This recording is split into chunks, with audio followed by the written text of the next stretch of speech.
Senhor Jesus. Amém. O negócio é esse, né, irmãos? É comer da palavra. O que o Serginho compartilhou esses tempos tem me tocado, sabe por quê? Com o nosso coração, nós cremos e amamos o Senhor. Com o nosso espírito, nós o recebemos. E a nossa alma, com a nossa alma, nós o refletimos. Então, a nossa alma precisa ser santificada, precisa ser lavada, purificada pela palavra, para que nós possamos refletir o Senhor. Nós não somos assim tão sem esperanças, não. Né? Até a nossa alma transformada é para o Senhor. Nós temos compartilhado essa série de mensagens e hoje nós chegamos no título A Função da Igreja.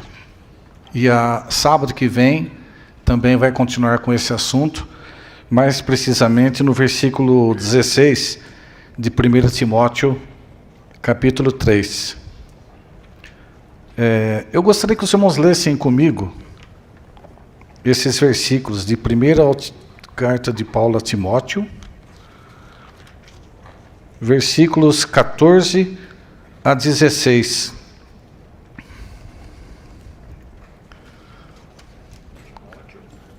Primeira Timóteo, capítulo 3, versículos 14 a 16.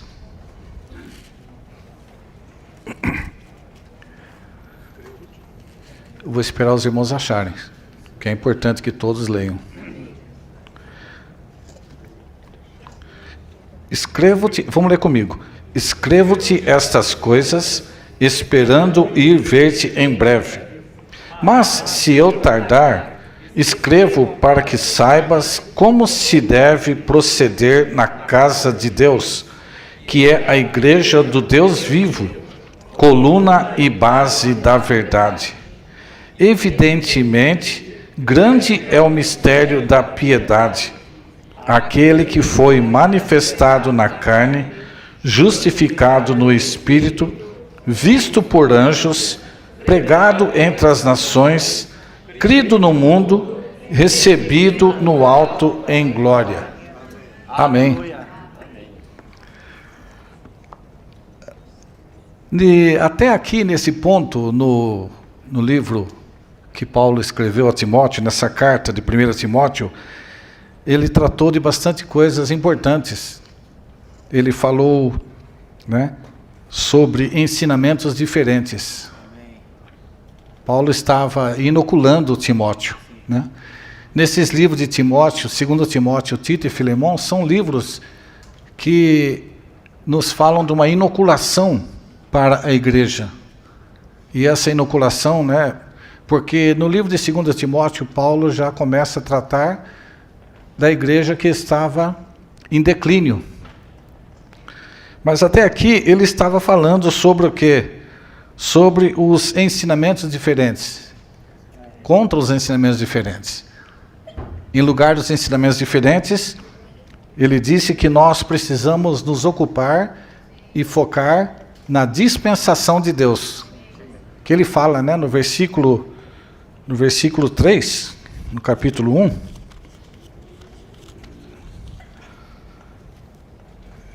quando parti para a Macedônia, roguei-te que permanecesses em Éfeso, a fim de advertires a certas pessoas que não ensinem coisas diferentes, e nem deem atenção a fábulas e genealogias sem fim, que geram discussões em vez da economia de Deus na fé. Em vez da economia, pode ser em vez da dispensação de Deus na fé. Então, Paulo trata aqui com coisas negativas, fala sobre a dispensação de Deus. No capítulo 2 ele fala que nós devemos ter uma vida de oração, olha que importante, né? Da necessidade também das irmãs permanecerem na fé, na sobriedade. E ele também, no capítulo 3, ele está falando sobre o estabelecimento, né, de diáconos e presbíteros para o bom andamento da igreja. E todas essas coisas, se todas essas coisas, irmãos, forem praticadas, certamente seremos uma igreja forte. Uma igreja que é a coluna e base da verdade. A primeira coisa que precisamos atentar é que não haja ensinamentos diferentes. Eu me calco muito no que Paulo falou para Timóteo: você sabe de quem tem aprendido. Da mesma forma, acho que cada um de nós pode dizer que sabemos de quem temos aprendido. É ou não é? Uma certa vez, uma pessoa veio falar comigo, depois de estar tantos anos vivendo entre nós, ela falou assim: os irmãos falaram que o rei de Tiro é uma figura de Satanás, mas o fulano falou que não, isso aí é assim, assim, assim. Eu falei: puxa vida, você vai acreditar em quem? Uma pessoa que até se dizia ateu? Então, irmãos, onde que está o problema? O problema é que nós não nos ocupamos com a palavra a ponto de ela se tornar realidade para nós. Você já pensou? Tem irmãos que assistem, vê qualquer pessoa no Facebook, no Instagram, falando uma frase qualquer de efeito e toma aquilo como uma verdade. Por que faz isso? Porque não tem base bíblica, porque não lê a Bíblia, porque o seu hobby não é ler a Bíblia. O seu hobby é muitas outras coisas, mas não é ler a Bíblia. Então, irmãos, que nós tomemos como hobby conhecer a palavra de Deus, amar a palavra de Deus, amar a Bíblia. Senão, qualquer ensinamento diferente, a gente vai colocar dúvida em nosso coração. Nossa, os irmãos falam assim, mas aquela pessoa falou assado. Irmãos, nós temos que lamentar muito se a nossa condição ainda é essa, de darmos ouvidos a ensinamentos diferentes. Nós não podemos fazer isso, irmãos. Isso só gera discussões e não gera a dispensação de Deus na fé. Que nós possamos ser guardados, né? Aqui fala: casa do Deus vivo, coluna e base da verdade. Outro dia eu escutei também uma pessoa, um certo assim sacerdote, dizendo: o povo evangélico não conhece a palavra, não conhece a palavra de Deus, porque eles só leem a Bíblia. Eles não sabem que a igreja é a coluna e base da verdade. Ou seja, ele estava arrogando, estava dizendo que a igreja dele tem a prerrogativa de ditar a verdade. Em suas encíclicas, né? Os irmãos sabem o que eu estou falando. Irmão, a verdade, ela é absoluta. Sim. Você não muda a verdade. E você não dita a verdade. A verdade está na palavra de Deus. E a igreja é a coluna e base da verdade. Né? Nos templos, nas construções antigas, hoje os irmãos veem isso aqui, é bonito, né? Esse salão aqui tem uns 20 metros de largura, e não tem nenhuma coluna aqui no meio, porque é uma construção mais moderna, tem umas vigas treliçadas de ferro lá em cima que aguenta, mas lá embaixo tem coluna. Além da coluna, tem uma base. Se você tiver a coluna sem a base, ela vai afundar na terra. Precisa ter uma base bem larga, muito concreto, bem socada. Então, a igreja é a coluna que sustenta a verdade. Mas ela é a coluna e ela também é a base.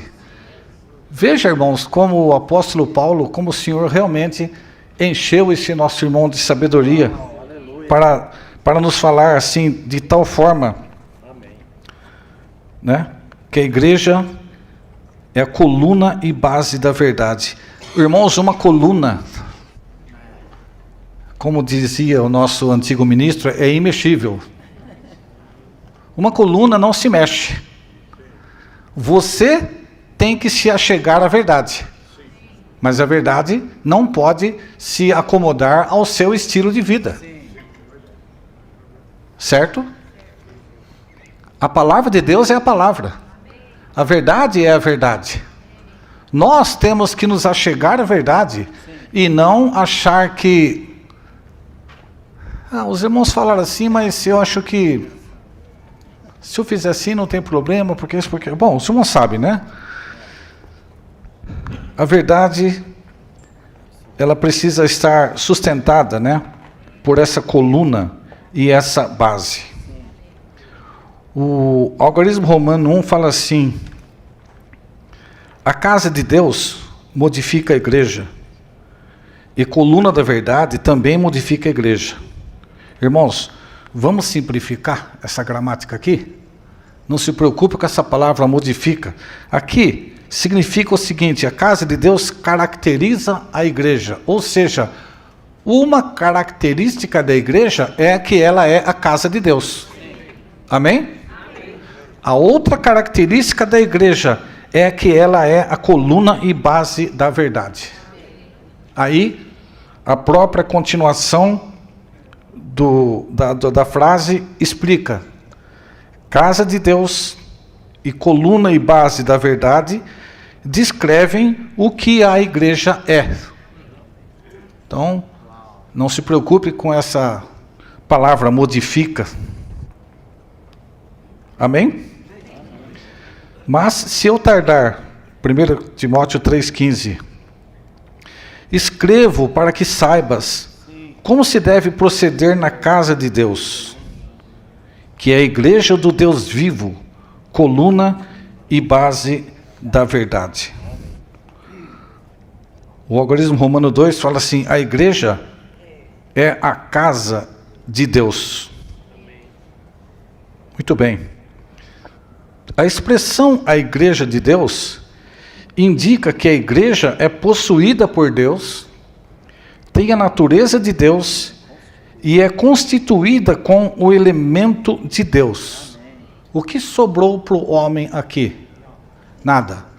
A não ser que ele tenha a sua própria, que não seja de Deus, e coloque uma fotografia dele na frente.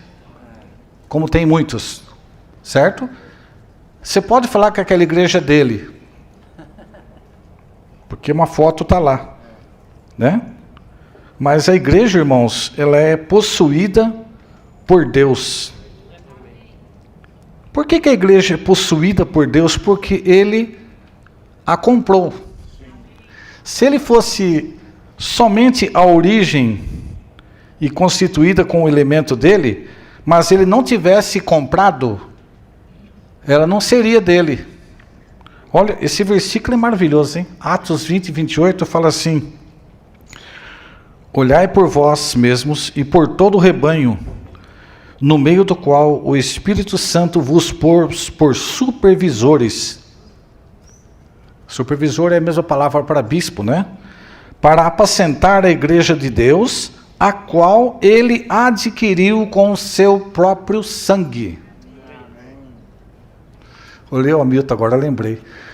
Mais de 30 anos atrás, ele perguntou para meu pai: onde que está um versículo na Bíblia que está escrito que Deus derramou seu sangue?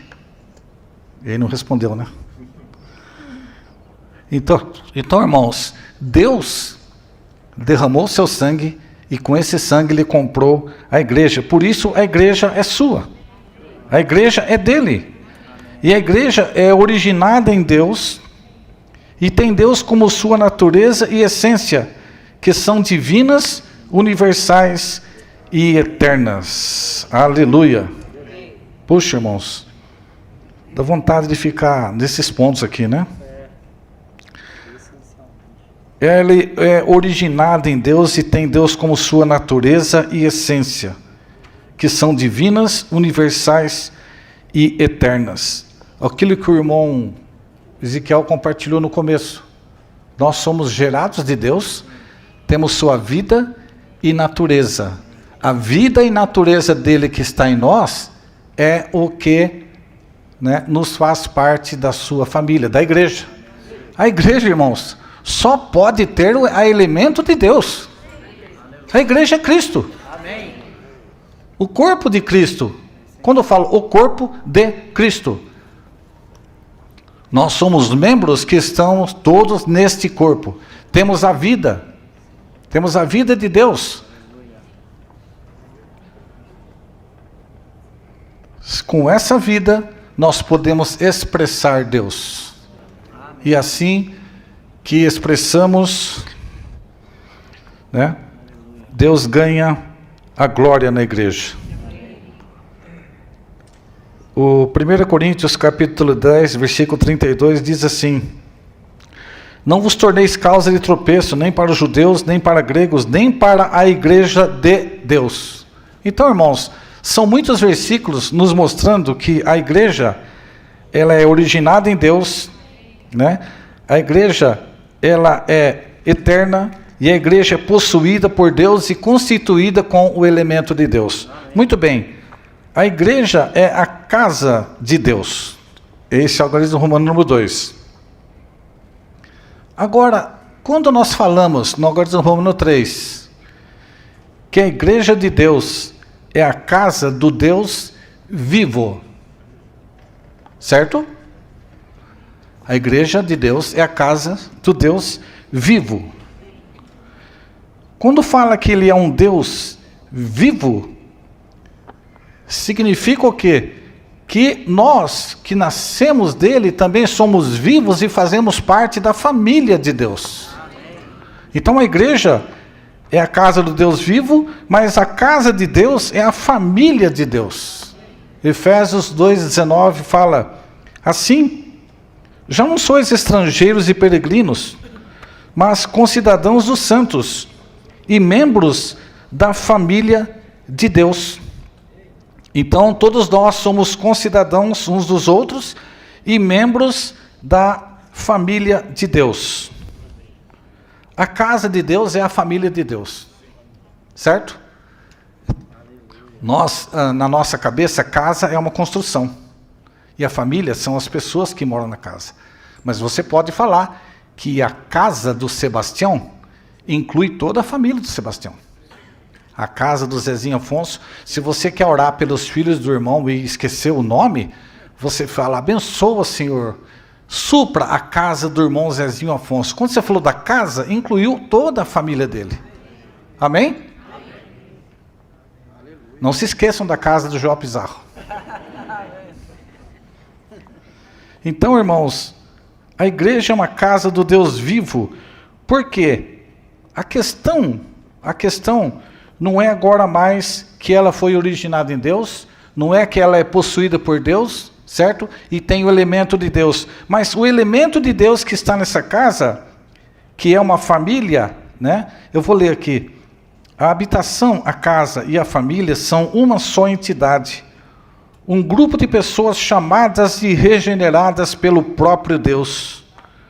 1 de Pedro 1,3. Bendito seja o Deus e Pai de nosso Senhor Jesus Cristo, que segundo a sua grande misericórdia nos regenerou. Amém? Deus e Pai nos regenerou para uma viva esperança mediante a ressurreição de Jesus Cristo dentre os mortos. Então, quem faz parte da família de Deus, quem faz parte da casa de Deus? Todos aqueles que foram regenerados. Fomos regenerados para uma viva esperança. Amém? Amém. Aleluia. Agora, puxa, irmãos, eu vou amar rápido aqui, que já foram quase 20 minutos. Em Pedro fala assim: também vós mesmos, como pedras vivas, estáis sendo edificados casa espiritual. Então, Cada um de nós não somente nasceu na família de Deus, mas nós somos pedras vivas para a edificação da casa de Deus. E essa casa, ela cresce. Assim como Cristo não está separado dos membros do seu corpo, mas habita neles, o Pai não é um membro separado da sua família, mas está em todos os filhos. Amém? Aleluia. Quando nós dizemos que o Espírito entrou em nós, nós estamos dizendo que o Filho entrou em nós e que o Pai entrou em nós. Não é algo separado, não é que o Pai ficou no céu, o Filho fez uma obra aqui na terra e agora o Espírito vem e entra em nós. Na verdade, o Espírito torna reais todas as coisas feitas por Deus e pelo Filho. O que nos torna, o que nos faz desfrutar de Deus e de Cristo é o Espírito Santo que habita em nós. O Espírito te faz tão real para eu poder de ti. É o hino que nós cantamos, eu não lembro, Louvado seja o Senhor. Romanos 8,16. O próprio Espírito testifica com o nosso Espírito que somos filhos de Deus. Amém?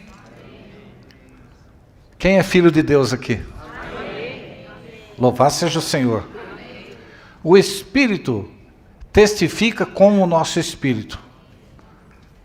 Na nota fala assim, não é que o Espírito testifica e nós testificamos juntos. Não, o Espírito testifica com o nosso Espírito. Quando nós testificamos, o Espírito testifica conosco.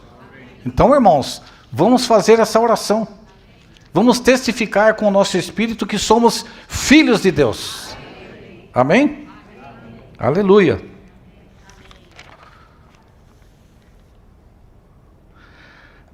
B. A igreja é edificada com a vida divina em Cristo, uma vida indestrutível, inconquistável, é capaz de resistir ao declínio para a morte de qualquer origem. Irmãos, você pode imaginar, às vezes nós lemos e não prestamos atenção numa pequena parte dessa frase. A igreja é edificada com a vida divina de Cristo.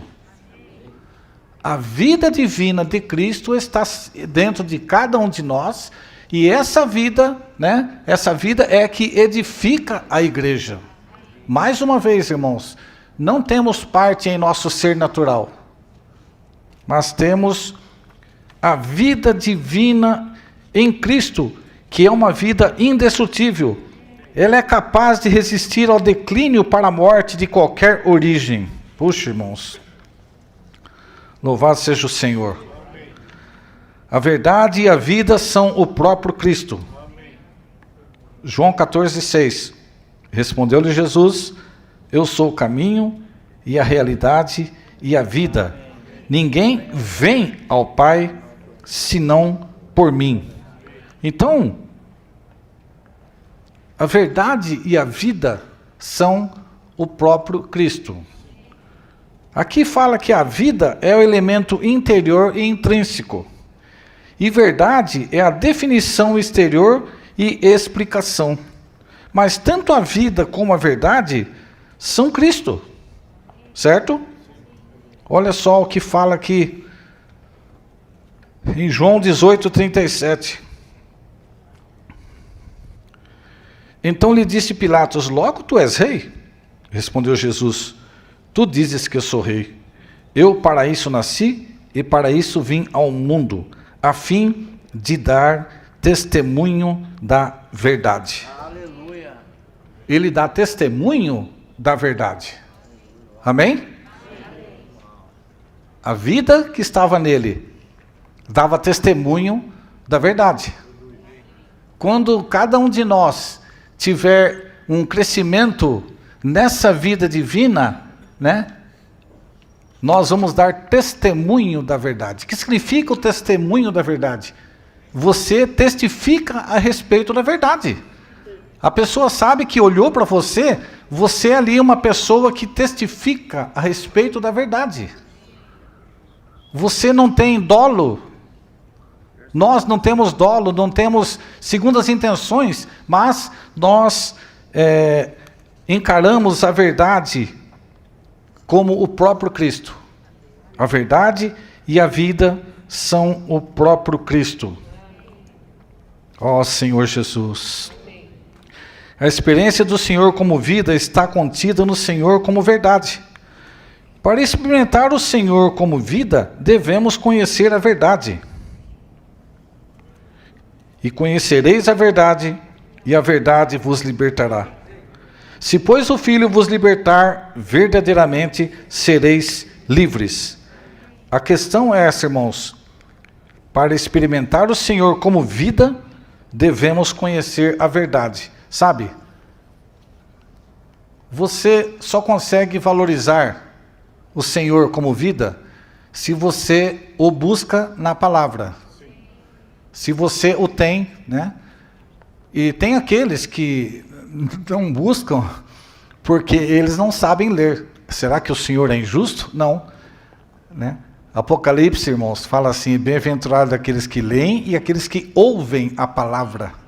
Então, o irmão ouve a palavra, essa palavra causa uma reação nele, e por essa reação, ele ama o Senhor, ele se dá ao Senhor. Amém? Amém? Amém. Então, nós podemos conhecer a verdade, nós devemos conhecer a verdade. Amém? Todos nós devemos conhecer a verdade. Irmãos, o apóstolo João, né, falou: jovens, vocês são fortes porque a palavra de Deus habita em vós. É isso, né? Permanece em vós. Habita, permanece.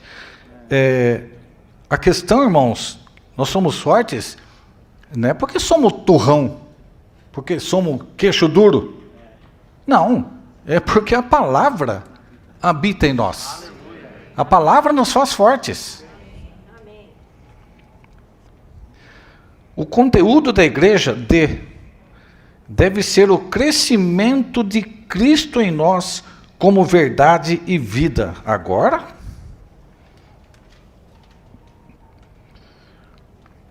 qual é o conteúdo da igreja, irmãos? O conteúdo da igreja é Cristo como verdade e vida, certo? O conteúdo da igreja, nós podemos pensar que são as coisas, né? O frame, as coisas externas. Não é isso. A igreja pode ter 500 irmãos, 500 membros, e ela pode ser carente das experiências de Cristo. Mas ela pode ter meia dúzia de irmãos que são abertos para o Senhor, que são vasos abertos, e que cada dia, né,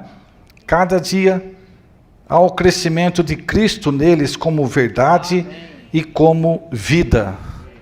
Puxa, como nós precisamos disso, né, irmãos? O crescimento de Cristo em nós. O conteúdo da igreja, né? Veja, irmãos, que não é exigência, isso é uma bênção para nós. É uma bênção para nós termos acesso à Bíblia, temos acesso a tanta literatura saudáveis, para que com isso nós possamos amar o Senhor e crescer na vida. Amém. Conhecer as palavras, né? O ensinamento dos apóstolos. Louvado seja o Senhor. Amém. A verdade é o resplandecer, a expressão da luz divina. Quando a luz resplandece, né, do lado de Deus é a luz, e do nosso lado nós a recebemos como verdade. Amém? Assim como o amor é a fonte da graça, a luz é a fonte da verdade. E onde, irmãos, nós podemos obter luz? É na comunhão da vida divina. Olha só. Eu vou ler os versículos de 1 de João 1, 5 e 6. E a mensagem que temos ouvido dele e vos anunciamos é esta: que Deus é luz, e nele não há treva alguma. Se dissermos que mantemos comunhão com ele e andarmos nas trevas, mentimos e não praticamos a verdade. A questão é que nós precisamos estar na comunhão. Quando nós estamos na comunhão, a luz brilha. Quando a luz brilha, né, aí nós conhecemos a verdade. Senhor Jesus. Aleluia. Precisamos crescer em vida, ser salvos em vida, ser cheios de vida e reinar em vida. Irmãos, eu vou pular para o próximo algarismo romano, o número 5, né? Fala assim: a igreja é a coluna de sustentação e a base de suporte da verdade. Na minha introdução eu já falei alguma coisa, mas agora aqui nós temos 5 pontos, né? A igreja é a coluna de sustentação e a base de suporte da verdade. As irmãs, por favor, que têm o seu matinal, leia para mim a letra A maiúscula.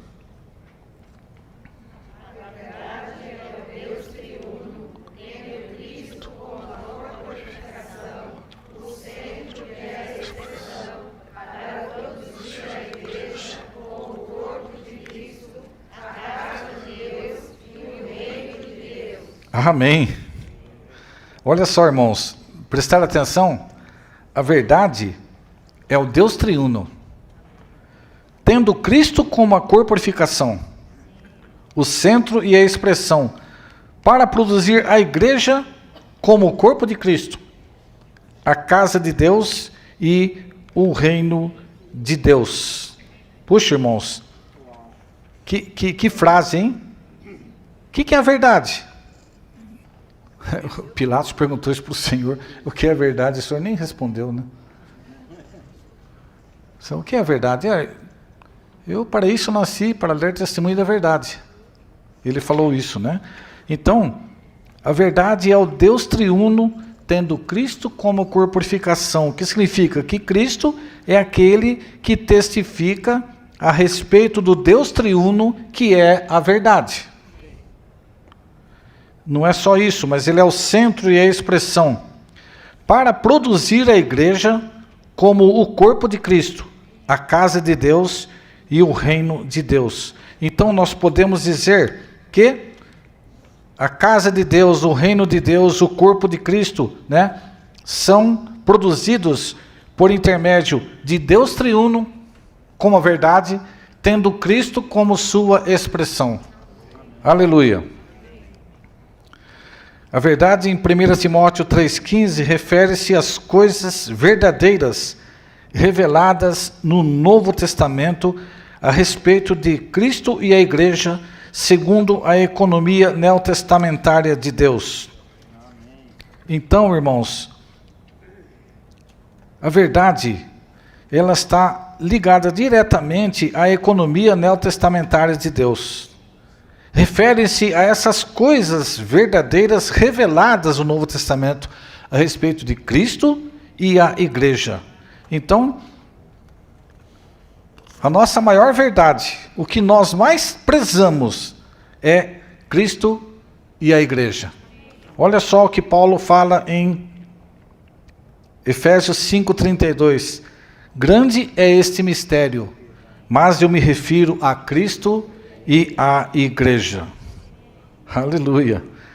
A igreja é a coluna de sustentação e a base de suporte de todas essas realidades.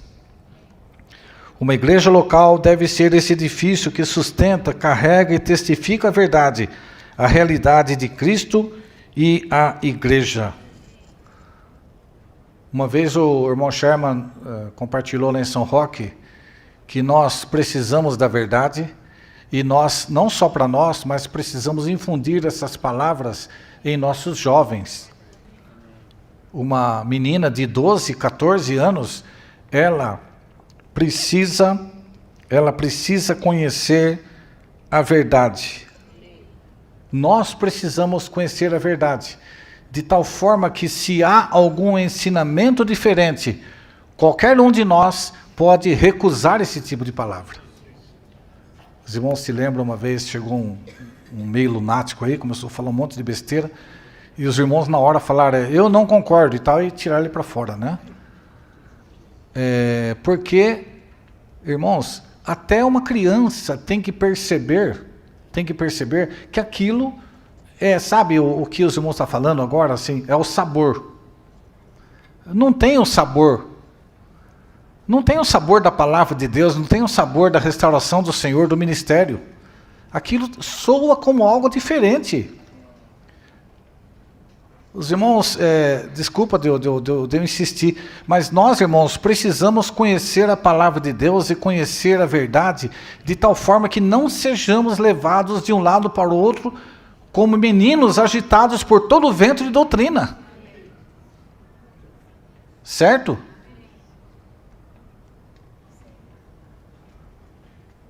Os problemas que vêm ocorrendo é porque a pessoa não é sólida na verdade. A pessoa não tem solidez na verdade. Então, quando o seu apóstolo, seu guia, muda o assunto, eles não percebem. Porque já faz tempo que foram desencorajados a ler os estudos de vida e a ler as notas de rodapé. Porque é muito mais fácil manejar aqueles que não conhecem, né? Isso é assunto já antigo na história. Que o Senhor tenha misericórdia de nós. Amém?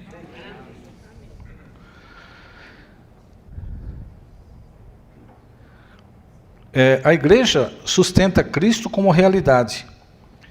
A igreja testifica a todo o universo que Cristo, e somente Cristo, é a realidade. Então, o que nós devemos sustentar e o que nós devemos testificar? Que somente Cristo é a realidade. Somente Cristo é a verdade. Nenhum ponto de vista nosso pode mudar a verdade, por melhor que seja. Né?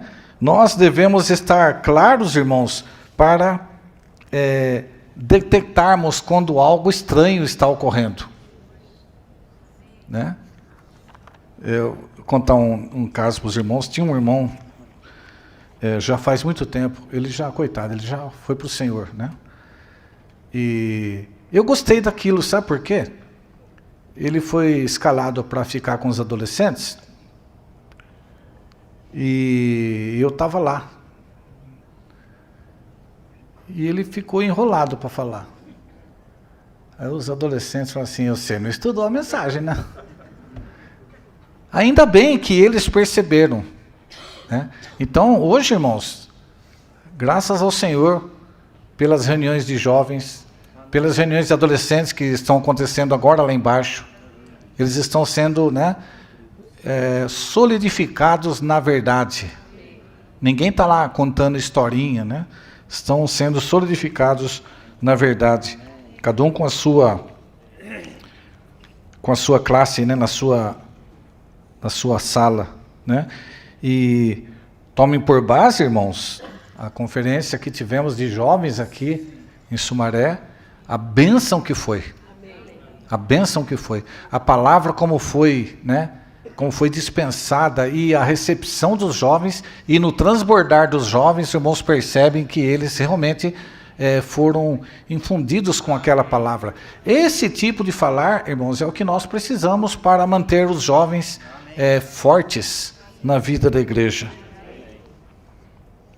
Como a coluna que sustenta a verdade e a base que suporta a coluna, a igreja testifica a realidade, a verdade de Cristo como o mistério de Deus e da igreja como o mistério de Cristo. Esses versículos aqui são muito bons. para que Colossenses 2:2, para que o coração deles seja confortado, sendo eles entrelaçados em amor, para ter toda a riqueza da plena certeza do entendimento, para ter o pleno conhecimento do mistério de Deus, que é Cristo. Amém? Pelo que quando ledes, podeis compreender o meu entendimento do mistério de Cristo. Então, Deus, né, é misterioso, mas Cristo o fez conhecido, né?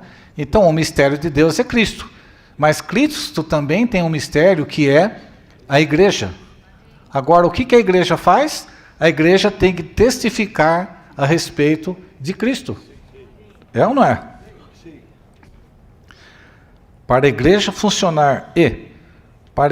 funcionar como coluna e base da verdade, todos precisamos chegar ao pleno conhecimento da verdade. Ó Senhor Jesus.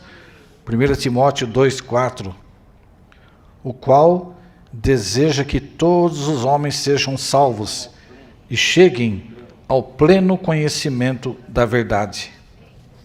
1 Timóteo 4:3, que proíbem o casamento e ordenam a abstinência de alimentos que Deus criou para que participem deles com ações de graças, os que creem e conhecem plenamente a verdade. 2 Timóteo 2:25, corrigindo com mansidão os que se opõem, na esperança de que Deus lhes conceda o arrependimento para conhecerem plenamente a verdade. Irmão, cada versículo é melhor que o outro, né? 2 Timóteo 3:7, e estão sempre aprendendo, contudo, nunca conseguem chegar ao pleno conhecimento da verdade. Tito 1:1, Paulo, escravo de Deus e o apóstolo de Jesus Cristo, segundo a fé dos escolhidos de Deus e o pleno conhecimento da verdade, que é segundo a piedade. Todos esses versículos nos falando que, né, precisamos chegar ao pleno conhecimento da verdade. Amém? Precisamos ou não, irmãos? Para a igreja funcionar como coluna e base da verdade, todos, será que quem precisa conhecer a verdade são os irmãos que compartilham? São os irmãos responsáveis? Né? Em outras palavras, são os presbíteros e diáconos? Não. Aqui fala que todos precisamos chegar ao pleno conhecimento da verdade.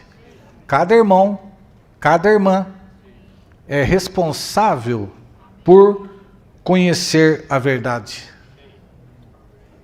Amém?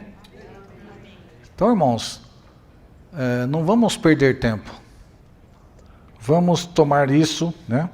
Vamos tomar isso como encorajamento para nós. Será que Paulo escreveu esse versículo à toa? Deseja que todos os homens sejam salvos e cheguem ao pleno conhecimento da verdade.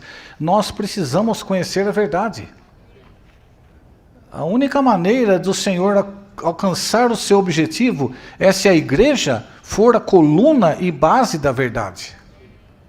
Enquanto houver ensinamentos diferentes, enquanto houver discussões de genealogia sem fim, enquanto não houver a dispensação de Deus na fé, não houver os ofícios estabelecidos de acordo com a Bíblia, os irmãos não têm uma vida de oração, as irmãs não têm uma vida de fé e procedimento e pureza. Enquanto isso não acontece, a igreja não pode ser a coluna e base da verdade. Por isso que a responsabilidade é de todos nós, que nós realmente conheçamos a verdade. Amém? Irmãos, é maravilhoso, né? Eu vejo assim, cada irmão que está aqui, a mim, e nós, Pedro fala que nós somos pedras vivas. É interessante, tem um versículo, irmãos, escapou aqui, viu? Acho que eu vou ler ele aqui.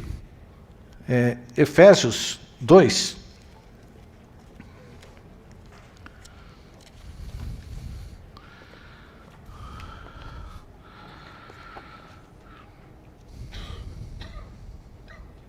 versículos, eu vou ler do 19 em diante.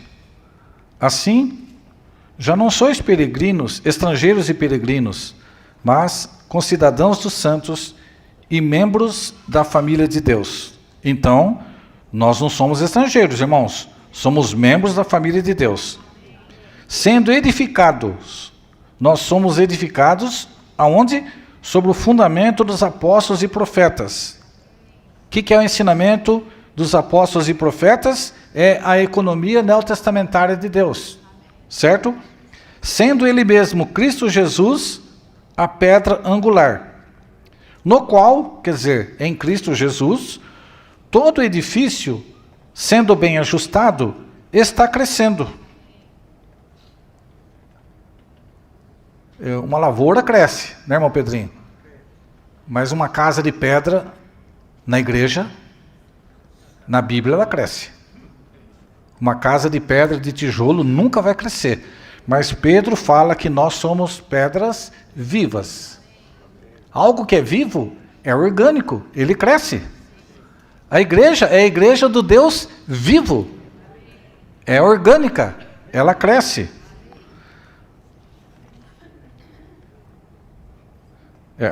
Deixa eu ler de novo que eu perdi onde eu estava. No qual todo edifício, sendo bem ajustado, está crescendo para ser um templo santo no Senhor.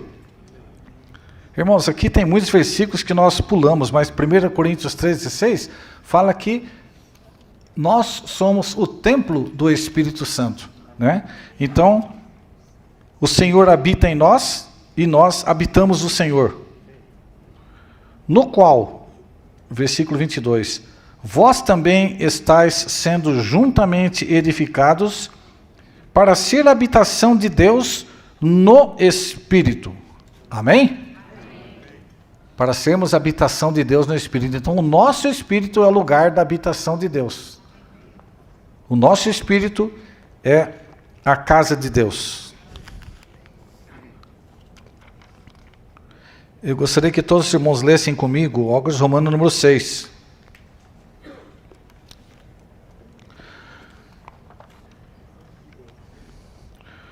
Quando cada irmão e irmã estiver cheio de vida e verdade, a igreja será forte como a casa do Deus vivo e a coluna e base da verdade. É disso que precisamos na restauração do Senhor hoje. A maneira como Paulo disse para Timóteo: se eu tardar, escrevo para que saibas como se deve proceder na casa de Deus. Irmãos, que todos nós saibamos como se procede na casa de Deus. De que maneira? Estando cheio de vida e verdade. Quando estivermos cheios de vida e verdade, a igreja será forte. Ela não é forte porque ela tem 500 irmãos. Ela é forte porque cada irmão, né, ele está cheio de vida e verdade. Assim poderemos ser a casa do Deus vivo e a coluna e base da verdade. É disso que precisamos. Amém? É disso que precisamos. Louvado seja o Senhor. Os irmãos podem compartilhar, dar a sua porção. Não se esqueçam, irmãos, de dar a sua porção. Que você sabe que eu vou contar um exemplo para os irmãos, vou contar uma experiência para os irmãos. Sempre quando eu chego em casa, eu fico pensando no que os irmãos compartilharam. Eu falei, mas por que eu não falei isso? Por quê, irmãos? Cada um tem a sua porção. Ninguém faz tudo. Agora os irmãos compartilham. Amanhã cedo, na hora da revisãozinha, eu vou usar o que os irmãos falaram. Amém? Então é importante que os irmãos compartilhem.